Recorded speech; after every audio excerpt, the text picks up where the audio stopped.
Early retirement to me is, without a pension, is much like a baby learning to walk.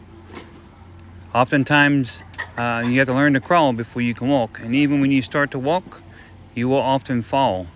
And early retirement, there's going to be trial and error.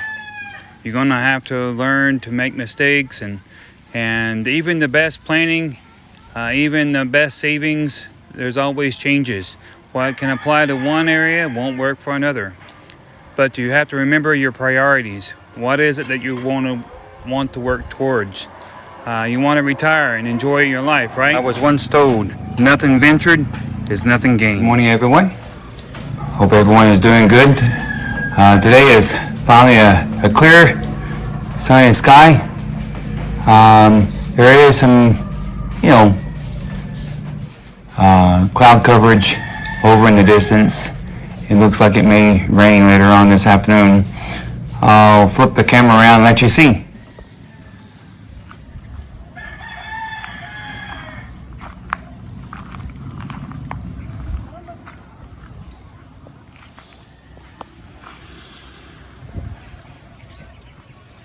Well, there you have it. You see our weather today. Today's a pretty chill day. Kids are off in school. My wife is doing laundry, and as you can see, I'm tending to our store. But I want to talk about a topic maybe many of you have asked or even thought about. Moving here to the Philippines, and we sold everything in the U.S. and how we're making a living here. What are we doing? Early on, when we got here, I'll post maybe a picture somewhere up in here of our house when we first arrived here. And we had a budget of our house, and it was a pretty decent budget. And when we came here, I'll post a picture up here what it looked like before. You can see what it looked like. It was just the walls and the roof. That was it. It was bare bones. Nothing inside. Nothing was really done outside. No windows, no doors.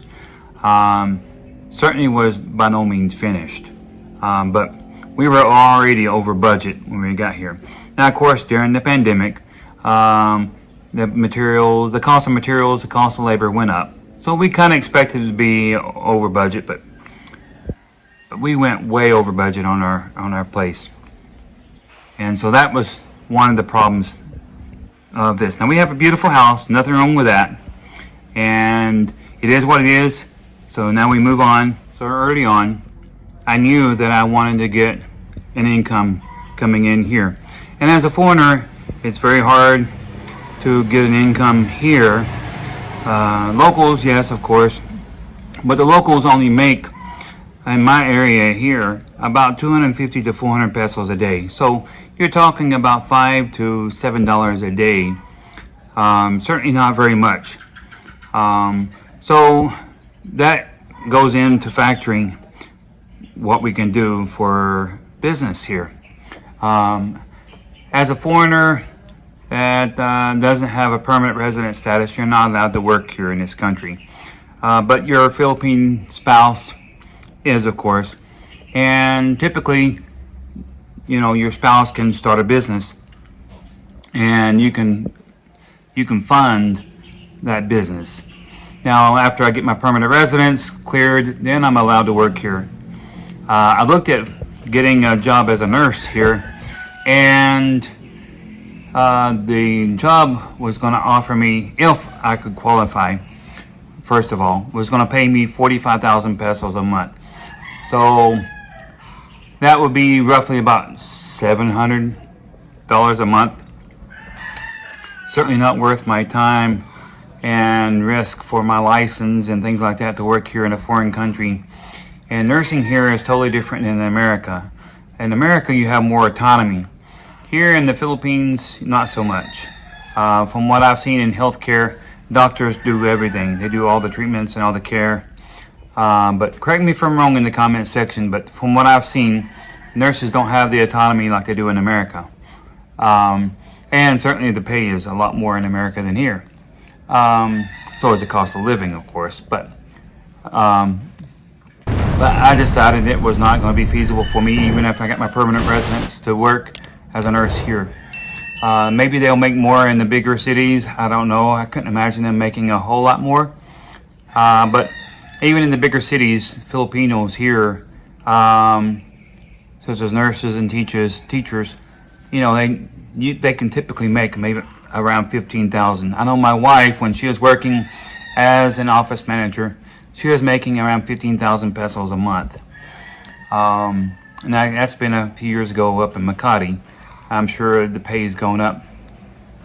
And I do have relatives that are working in those bigger cities, professional, police officer, and army, and so forth. And they make pretty decent money for the Philippines, but nowhere near what we'd make in America. Typically, I can go to work as a nurse in the U.S. for 13 weeks, and that would be enough money for me to live on here for a year to 2 years. But of course, I had to pay for a place there and get another car and all that kind of stuff. And at this point in time, I really don't want to go there, and so I can't leave the country until I get my permanent residence. It's in process now, so it would have to wait. But I wanted the income coming in here, so I was looking at different ways of making income, what kind of businesses we could do here. So several things. Of course, we're working on our farm always, doing things there. It was early on that I decided to do dragon fruits. We already had some coconuts, and coconuts, I can't work myself. You have to climb, and I'm not a very good climber, and the risks of me falling is too great, so I didn't want to do that.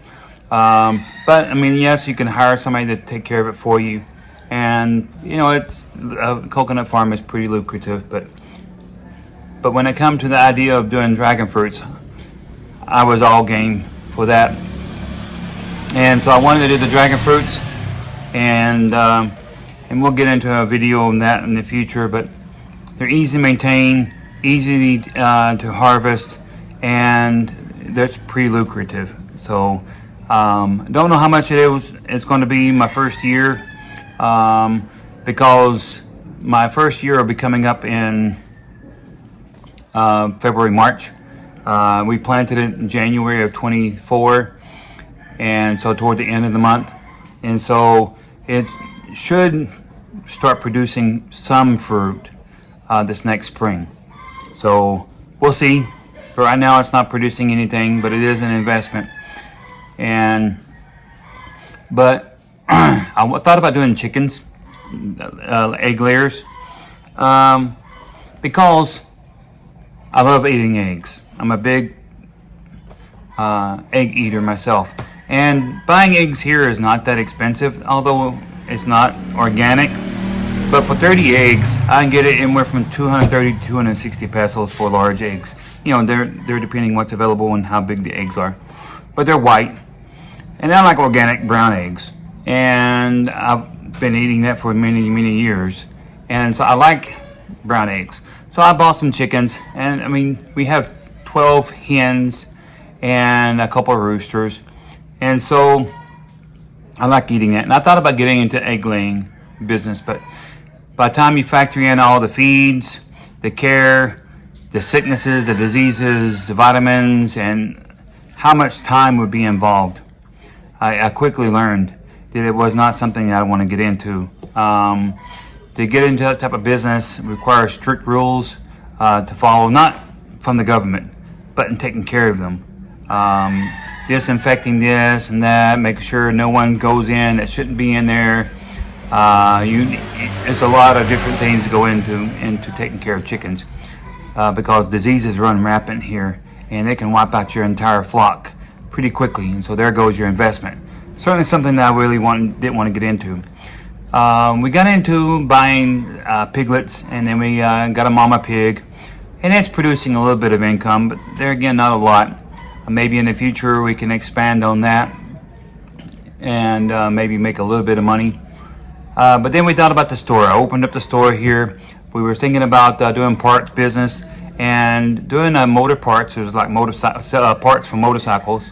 But it could be lucrative if you're in the right area. There's really no mechanics here in our bearing guy. There is one guy, but he doesn't stay that busy.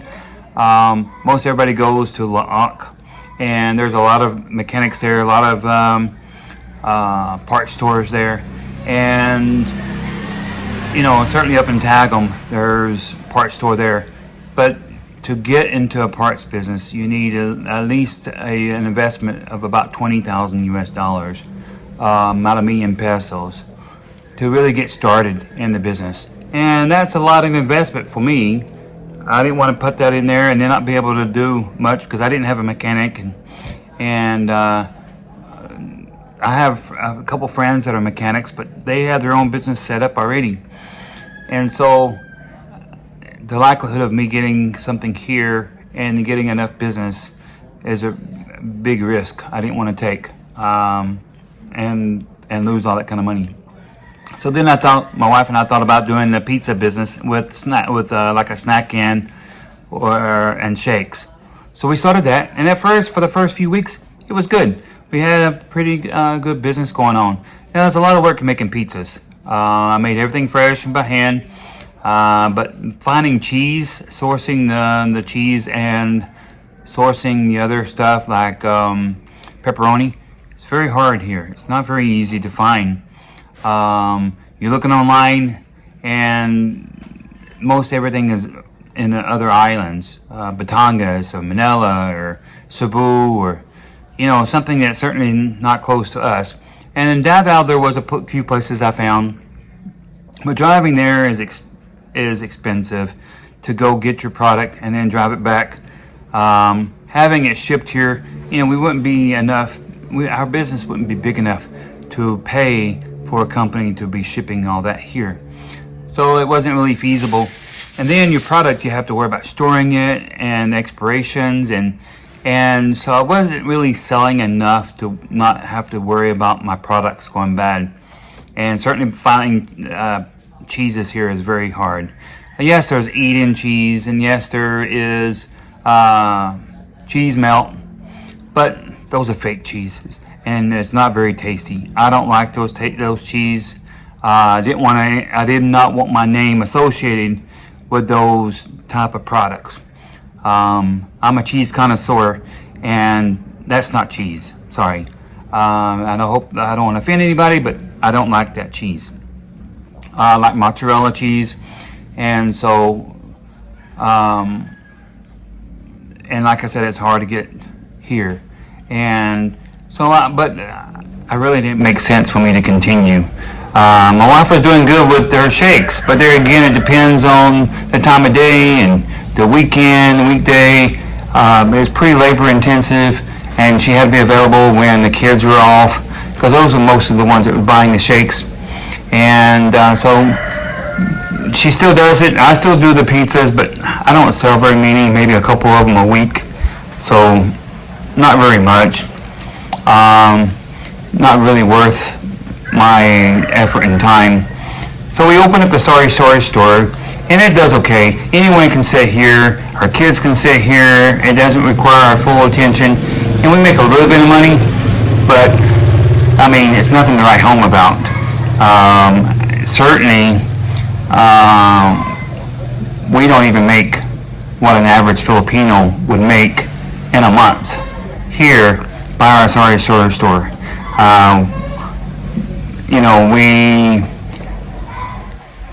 It's not very lucrative, put that way, and it's not something that we would want to do long term. This is something that would just buy us some time until my farm can pick up and take off. So we're constantly trying to determine a way to making money here. I took one of the other YouTubers' advice and started getting a profile online to teach English. I love teaching, I do, but teaching English is very hard, requires a lot of dedication, and I got my applications in a couple places, I haven't heard back from them. My application is still pending approval. There is one company that let me in, but I have to work for free, and I have to do my initial class for free. So all that work, all that effort in getting a client, and it won't even pay me minimum wage, American wage. So all that time and effort, and hoping that someone would buy a teaching package for me, and want me to teach them. Now there's hundreds of thousands of teachers online on these companies, and for me to compete, it really is not something I really dream about, and I'd rather do an online nursing job, and I've been applying. I don't have any experience doing online nursing jobs, but I'm trying to get there. But going back to America as a nurse, like I said, I could make enough money. So if push comes to shove, I could possibly do that. But we're still exploring. We don't know what to do yet. So we're waiting for some ideas. Maybe we can find something. Now maybe our farm will take off and start doing good. But certainly it is a challenge here in the Philippines as a foreigner to make a living. Now if you're in a tourist area like Iloilo or Dumaguete and some of the other ones, some of the bigger cities and towns, maybe a foreigner could make it because there's a lot of foreigners there. I've heard some starting restaurants and doing other type of business ventures and being successful. But where I am, it's not really something feasible. But I can make some money off of my farm. So we'll just wait and see. Just have to wait patiently. But I'm keep my ears open for anything else that may come up. Something we can use our store for, and maybe make a little bit more income here. Because building a house really took a toll on our financial situation here. But that's just to give you a little bit of insight of what we're trying here, why we chose the different businesses, and why it's some of the mistakes we made, and some things that we're just learning from, trying to consider some more avenues. But thanks again for watching. I hope you like this content. Please give me a thumbs up if you do.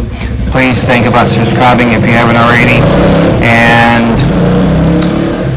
share the content, because that will help me grow, and it'll certainly be a good source for me to have an income from this channel. We're not monetized yet, so we're hoping soon to get monetized. You know, with YouTube, you have to have so many views every 90 days, and you have to maintain those. And if you don't maintain it, then you get demonetized. And so we're trying different avenues with our channels to get a little bit of income coming in through that. So if there's something you would like to watch, something you would like to see, please let us know in the comment section. We're trying to incorporate that into this channel and take any suggestions or any advice you can offer. But we don't want to bog down the channel with confusing content. We kind of want to keep something we can maintain. I mean, there's just so many different ones that make an income off of YouTube, just being a daily blog, just telling what the day is like and what their life is like. And so I thought I'd maybe give a little bit more different take on it, and some of the realities, some of the hardships, and things like that, and keeping it real. But yet, inspirational, I'm hoping. And that even though it's difficult, it's still way easier here to live than it is in America. So if you're considering retiring early, think about what you're doing now, and save up your money. Look at your investments that you've got in America. What could you liquidate to support your life in another country, perhaps? Certainly, here in the Philippines, it's so easy to live on $200 to $500 a month. I know places that you can rent for $200 or $300 a month, and that's very nice. Got a swimming pool, everything else, got a beach. It's very cheap. In fact, for me, we're living on about $200 a month now, $250, and certainly $500 a month would be awesome for us to live on. We can travel and do things with that, and you can't even do that in America at all. But here, if you have a retirement of at least $1,000 or more, you could live very well here. So there's a lot of things you can do that you can't do in America. And the food here is fresh, it's organic. You can buy organic. You can also buy the other junks too if you want, like in America. There's McDonald's everywhere, Jollibees everywhere. Not knocking Jollibees or McDonald's, but let's face it, they're not the healthy options of your life that you can do. But the other stuff that you can do organically, it's available here, and I certainly do enjoy that aspect of this lifestyle here, especially living off my farm. And the peace and quiet here, especially on my farm, I go there for rest and relaxation. Maybe in the future we can have a rest house there and be able to go there and stay and enjoy the quiet and the peace. Here there's always motors, there's always trucks, and in the morning time there's always a banana plantation, the airplane, that crop duster goes around on a lot of mornings. So you hear them first light in the morning, flying around and buzzing over the tops. So it's not as quiet and peaceful here as it is over there, but it's still peaceful compared to America. Trust me, it's a lot better. But anyway, that's just give you a little bit of insight. Thank you again for watching. I hope you guys have a wonderful day. And as always, remember, life is short. Make the best of it.